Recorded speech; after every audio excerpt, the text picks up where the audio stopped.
எனவே இந்தியாவை பாதுகாத்து கொண்டு இயற்கையை பாதுகாப்பது என்பது நடக்காது. இது மிக அரிச்சுவடியாக தெரிந்து கொள்ள வேண்டிய செய்தி. அதை எப்படி அதை சரிப்பட நினைக்கிறார் என்று சொன்னால், காந்தி அதை முயன்றார். பாரதம், அதற்கான பண்பாடு, அதை வைத்துக்கொண்டு ஒரு ஓர்மையை வைப்பது, கிராம ராஜ்யங்களை கொண்ட ஒரு கூட்டமைப்பாக இந்தியாவை வைப்பது என்று சொன்னால், அதை பாரதம் அதற்கான பண்பாடு என்ற வகையில் ஒருங்கிணைக்கலாம் என்று கருதினார். அது அந்த ஒருங்கிணைப்பு என்ன? ஆரியத்தின் கீழ் மற்றவர்களை அடிமையாக ஒருங்கிணைப்பது தான். இது இல்லை என்றால் அப்படி வர முடியாது. சமத்துவத்தின் கீழே பாரத ஒருங்கிணைப்பு நடக்காது.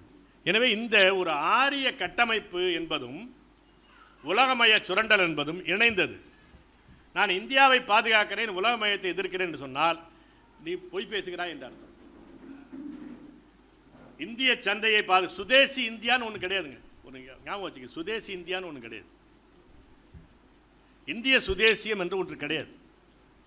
உலகமயத்தோடு இணையாமல், உலக கம்பெனிகளோடு இணையாமல் இந்தியா என்ற சந்தையில் டாட்டா நிற்க முடியாது. டாட்டாவுடைய பேலன்ஸ் ஷீட் எடுத்துப்பார், அதானியுடைய பேலன்ஸ் ஷீட் எடுத்துப்பார்.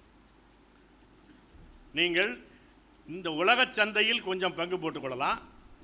அதற்கு பதிலீடாக வெளிநாட்டு கம்பெனிகளை இங்கே உள்ள விட வேண்டும். ரெண்டு பேரும் இணையாமல் இந்தியா என்பது இருக்காது. இந்த சுதேசி இந்தியாலாம் ஒன்றும் கிடையாது. நான் அப்படியே போகிற போக்கில் ஸ்டேட்மெண்ட்டாக நான் சொல்லிட்டு போகிறேன். நீங்கள் கொஞ்சம் கூர்ந்து பார்த்தால் தெரியும். சுதேசி இந்தியா என்பது கிடையாது.